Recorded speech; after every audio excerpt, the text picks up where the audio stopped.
But this final guest for tonight is also someone that I met at the Black Librarians Conference.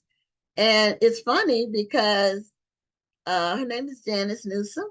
And we met years ago, and she's from Houston. It's funny, I had to go all the way to New Orleans to meet her again. She used to come to our store, she said, when we had our store years ago. And then I found out at the conference that she is over. I think you're over the Coretta Scott King Book Awards. And so I said, we have to have her on Black Authors Matter TV. So welcome, Janice. Thank you for being a guest on the show. Thank you. Thank you for having me. Good evening, everyone. And yes, I am the chair of the Coretta Scott King Book Awards Roundtable of the American Library Association. Okay, so the Coretta Scott King Book Awards is that is an arm of the Black Caucus. Yes, it is. It is one. It's one of the roundtables. There are, I think, approximately 19 roundtables, and I've forgotten how many divisions there are, but we are one of the roundtables of ALA. Okay, so, but for the Coretta Scott King Book Awards, you all do the evaluations of the books and make the awards. Is that correct? Am I correct? So the CSK BART, the initials are CSK BART. We honor the legacy of Mrs. Coretta Scott King as well as Dr. King.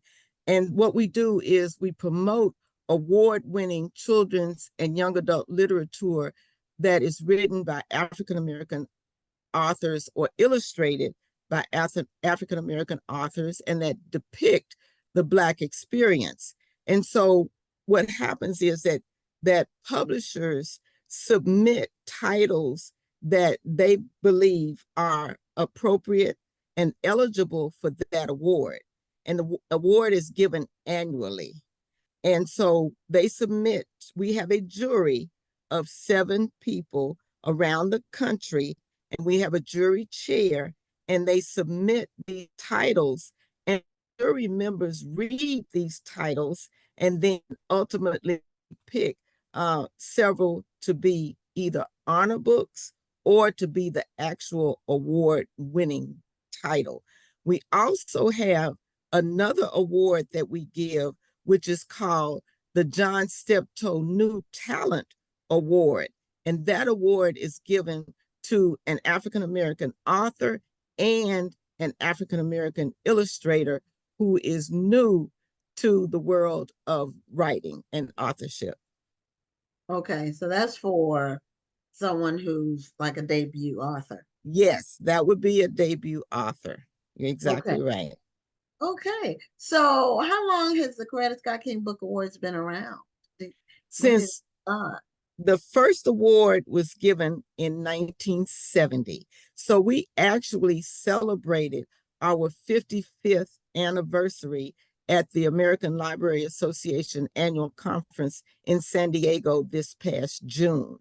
And the way this came about, in 1969, there were 2 African-American librarians who had attended the ALA conference, and they were discussing the fact that no African-Americans had won an ALA award. And ALA gives out a lot of awards, most notably the Newbery Awards and the Caldecott Award.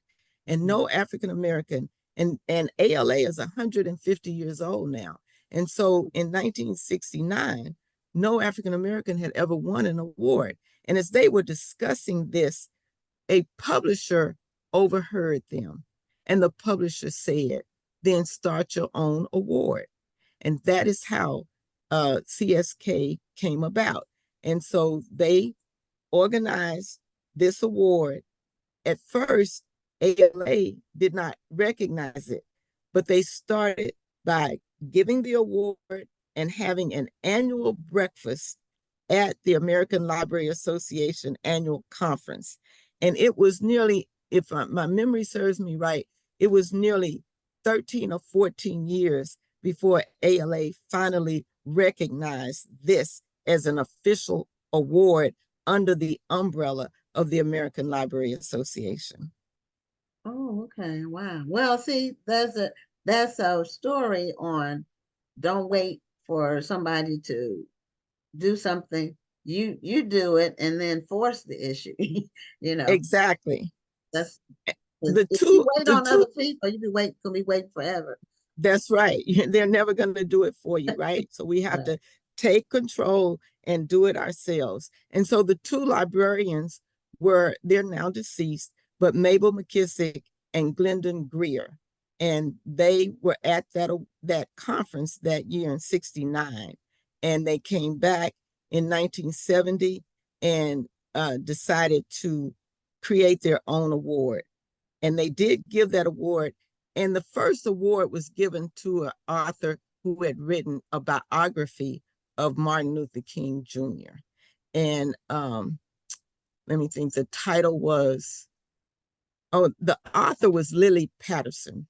I can't right now, the title of her book is not coming to mind. Many of the books that were 1970, 1980s, they have now gone out of print. And we are trying to get publishers to bring some of those titles back because they're just great literature. And it's a lasting contribution to the literary world. But books do go out of print, and so we're trying They as come much as back. possible. Yes. Sometimes they come back. Yes, sometimes they do come back. Sometimes they do come back. And I forgot to mention, we also give a Lifetime Achievement Award, which is called the Virginia Hamilton Award. And that is given to an author for a body of work.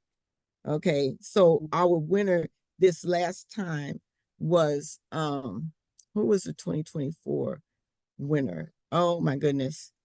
I can't think of the Christopher Paul Curtis. It was Christopher Paul Curtis, Okay. who was Now, our Virginia Hamilton Lifetime Achievement Award winner.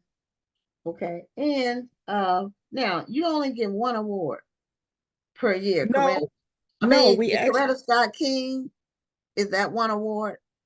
That's the what I mean. Coretta Scott King actually is 3 awards, and sometimes there's more because we do have honor books. So we give the John Steptoe New Talent, we give the Virginia Hamilton Lifetime Achievement, and then we give the Coretta Scott King Book Award. And Okay. that's the big award at which we celebrate all of these winners at our annual breakfast every June or whenever the American Library Association annual conference is. And so in 2025, it will be held in Philadelphia, Pennsylvania. We were in San Diego this past June, but next June it will be held in Philadelphia, Pennsylvania. Okay. So what are the requirements for people who might be interested in submitting their work for consideration? So What are the first thing is that it has to be by an African American author or illustrator. And then the second thing is that it has to depict the African American experience. And the other, I'm trying to think. There is specific selection criteria. I'm not on the jury. I'm just heading the okay. organization, but it must portray some aspect of the Black experience. It has to have been published in the United States, and it must be published in the year preceding the presentation of the award. So the books that won in 2024 were actually published in 2023. Okay. And it has to have well-drawn characters. It has to have a clear plot. It's actually written for a young audience, and it can be in any one of 3 categories, which could be preschool to grade 4, grades 5 through 8, or grades 9 through 12. Okay. So it's for children's books. Yes, they are all children's books Children's up books. to teenage Until years. 12th grade. Mhm. So, because I've heard a lot about it. It just it was really just kind of, I guess, fate that I met you at the conference, because I had been hearing about the award for years, and Yes, but I had no idea that any part of it took place in Houston. You know, anybody involved was in Houston. I didn't was know. connected in Houston, right? We have several librarians and Coretta Scott King Book Awards members who are in the Texas area. So there's some that are in Fort Worth, there's some in the Dallas area. And so actually we have members who are all over the nation. So members who are, if you are an ALA member, you can also become a member of the Coretta Scott King Book Awards Roundtable. Okay. All right. And so the ALA members, though, they have to be a librarian or studying to be a librarian, don't they? No, no, actually, the lady who chaired our breakfast in San Diego is not a librarian. And so Okay. you don't have to be a librarian, but you do have to have an interest in libraries and good literature. And so she actually is an adjunct professor at Texas Women's University. I believe it's Texas Women's, where she is an adjunct professor, but she is in literacy Okay. campus. And so, no, you don't have to be a librarian. You don't have to be a Okay. licensed librarian, I but thought it was only for librarians. And otherwise, no, you have to be like an associate member or something like that. You know how they no, you can actually be a full-fledged member, okay. and you don't have to be a librarian. We have publishers who do become members of ALA. We have people who are in the book business who become members of ALA. We have people who are involved in books, like they provide a service in terms of books. They may have an app, they may have a library management system, you know, they may do book fairs, but anyone who has an interest in books and literature and libraries, you're welcome to be a member of ALA. And once you have joined ALA, then you can join the Coretta Scott King Book Awards Roundtable. Okay. So in the process, so you don't do the judging of the books. I don't know. As Okay. a chair, I'm not on the jury. We do Okay. have a jury, and we have people on the jury who are in Jersey, who are in New York, who are in Ohio. The person who is the jury chair for this year, and our terms are 2 years. So she was jury chair for 2024, and she'll be jury chair for 2025. She's actually in San Antonio. Okay. Well, yeah, there's people all over Texas doing all kinds of things. Yes, As before you, um, and I'm pretty sure you met him at the conference, Dr. Brian Williams. He was the yes. guest on before you. And Oh, he was in okay, Dallas. So he was okay. at the conference with his book about his memoir about, and he spoke too, um, at the conference. I didn't get to attend the sessions, but I could hear some of what was going on because it was What in was his title? the bodies keep But coming. the bodies keep coming. You Mhm. know, actually, my husband attended the National Conference of African American Librarians, and he went, or he was there with me, and he went to that presentation. And I was really surprised because typically my husband goes to these conferences and he says, "Don't bring home any books. Don't you bring home any books. You got too many books already," right?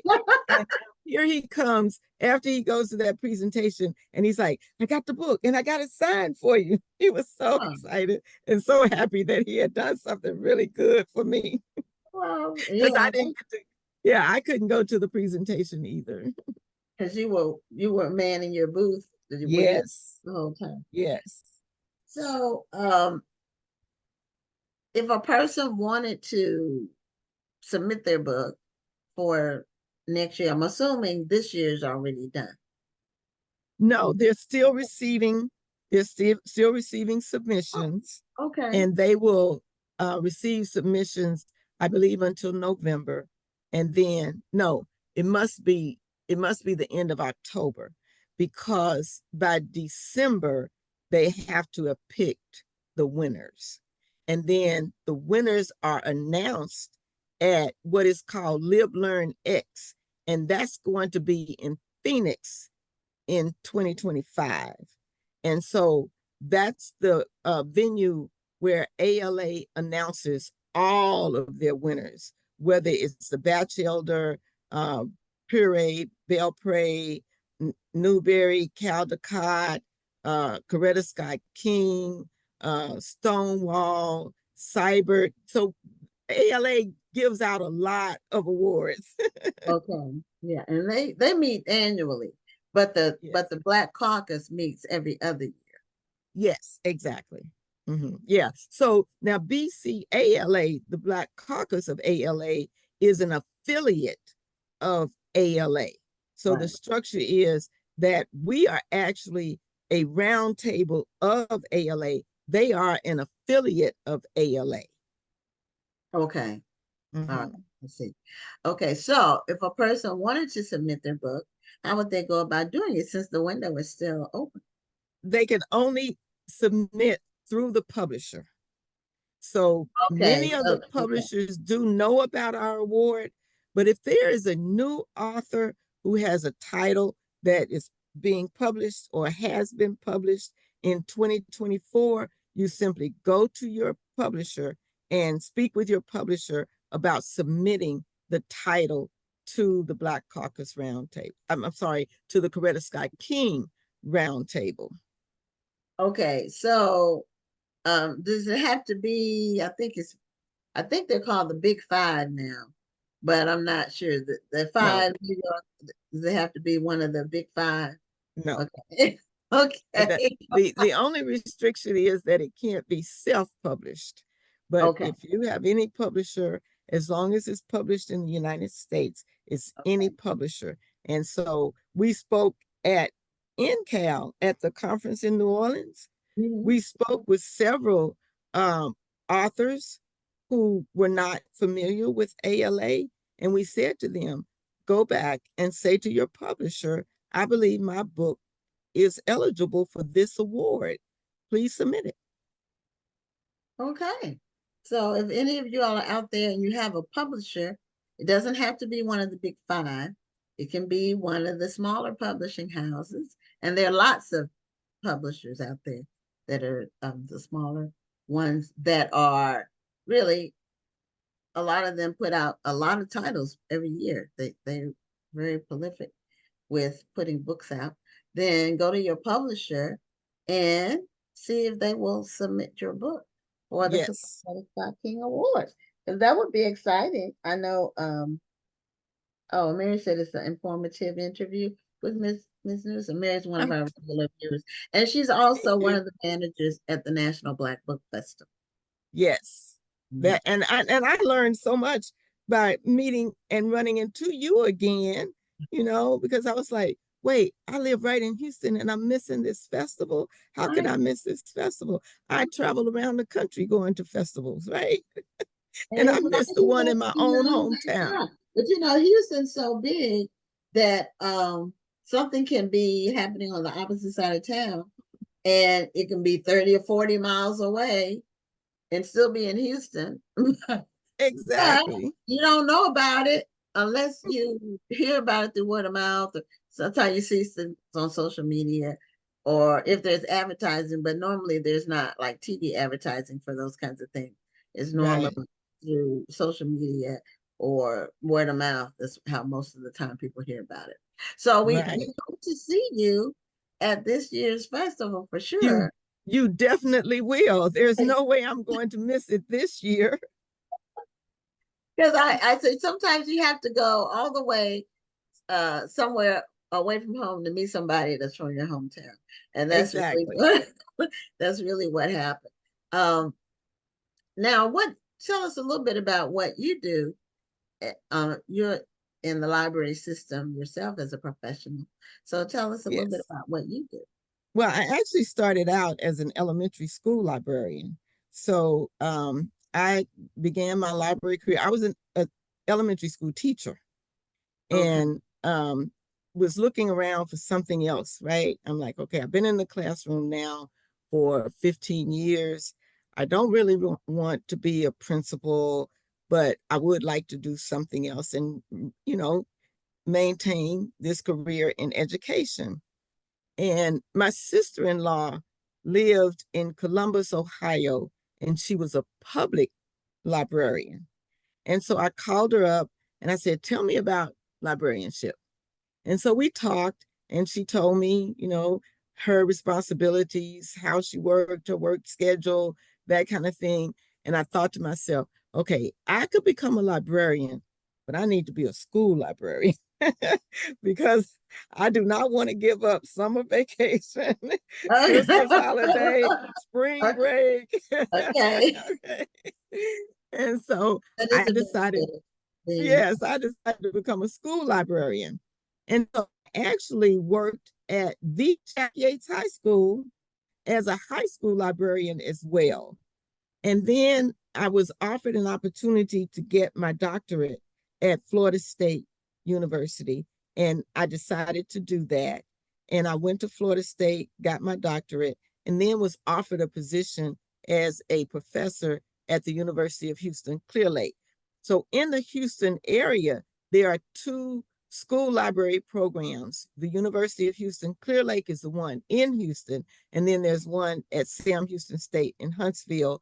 But there are actually 5 librarian preparation programs in the state of Texas. We're a very fortunate state in that we do have a lot of programs that can prepare classroom teachers or whomever wants to become a librarian, whether that is public librarian, special librarian, academic librarian, school librarian. So there are different types of librarianship. And so I am currently an associate professor at the University of Houston, Clear Lake now. Okay. Now, what do you think about libraries as an institution and the future of libraries? Well, I am very anxious about the future of libraries. I am very hopeful that we are in a phase that is going to pass. As they say, this too shall pass. Libraries are the bastions of available information. We provide access to information and accurate information. Now, we're in a period where people are trying to keep us from having the truth, okay? But libraries have always been about providing access to the truth, whatever that is, whatever genre that happens to be, whatever topic that is, whatever content that is. And librarians adhere to the principle and the ethics that intellectual freedom is a right, especially in this country, right? We're in a country where people should have the freedom to read and to learn whatever they want to read and learn. And no one should restrict that right. But at the moment, we are in a situation where there are forces that are trying to say there's information that you don't need to know. And so we're going to keep it from you. And we're going to keep it from your children as well. You know, um, I tell people in a library, there's something to offend everybody. Okay. But you don't have to read it, right? If you pick up something that you find offensive, you can put it down. And then as a parent, you have a right to say, well, I don't want my child reading this because my child is a minor and I'm making decisions for this minor. But you don't make decisions for my minor. Okay. I make decisions for my child, not someone else. And so I may let my child read The Hate You Give. Okay. You may not want your child to read The Hate You Give. You may not want your child to read The Giver. When I was in as a school librarian before I moved over to higher education, I had a parent who challenged the giver, right? She didn't think her third grader should read that book. Well, my third grader had read it, and that's fine. You don't want your third grader to read it. You have every right to make that decision. But I let my third grader read it. And we sat down and we discussed it. We had a parent to challenge another book called Catch a Cloud because she thought it advocated sex for teenagers, right? The book did not advocate that, but it did say this is a reality, right? Those hormones are raging, and these are the things and the thoughts that these children are having, right? And to me, it always provides an opportunity for parents to have a discussion with their children. I read with my children. Before they could read, I read to my children. Yeah. And then when they could read, we read together. And if I thought it was something that they did not have the background of experiences or the wherewithal to handle or understand, then we could have a conversation about that and talk about that. And I'll be real honest with you. When my daughter was 6 years old, she said to me, Mama, why do women wear diapers? Okay. She Okay. had seen a commercial for feminine hygiene products and Okay. she wanted to know. And so I was not going to say, you don't need to know that. No, because at some point in her life, she was going to need to know that. And so I gave her the information that she could handle at age 6, right? And then at age 12, I cried because, of course, Well, it was 10 for me. It was age 10 for my daughter. it Took me was by 10. surprise. I Oh was my totally goodness. took me by surprise because I was 13. So, and my sister was 12. So I'm Right, thinking, okay, 12, right. it was 10. So I had Oh, to, wow. I had to have a speed course. But anyway, anyway, it was interesting. But we make it work. And you have to Yes, give them facts. That's one thing. exactly. They need facts. Right. And we Yeah. need to be honest with our children. There are Yeah. things that have happened in this country that no one is proud of, but in fact, they happened, right? Yeah. My husband and I, in 2020, we became, again, I grew up in Memphis, Tennessee during the Civil Rights era.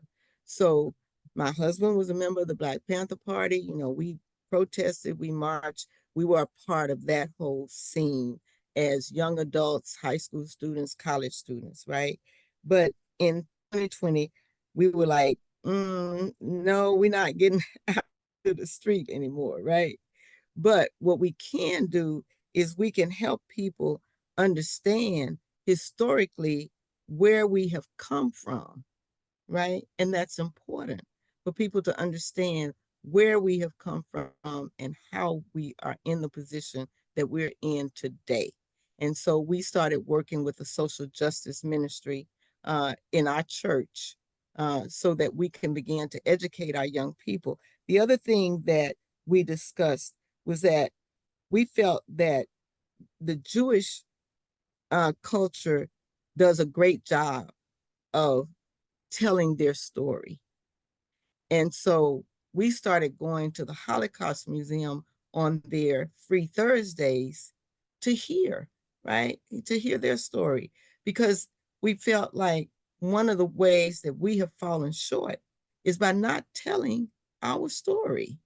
We need to tell our story to our children. And there are people who don't want that story to be told. And we can't let that happen. Well, Janice, we could go on for another half hour, but it's the end of our show. And so I want to make sure you come to the National Black Book Festival, October 17th to the 19th. It was great meeting you at the conference. And for those who are out there, check out the Coretta Scott King Book Awards and what they have to offer.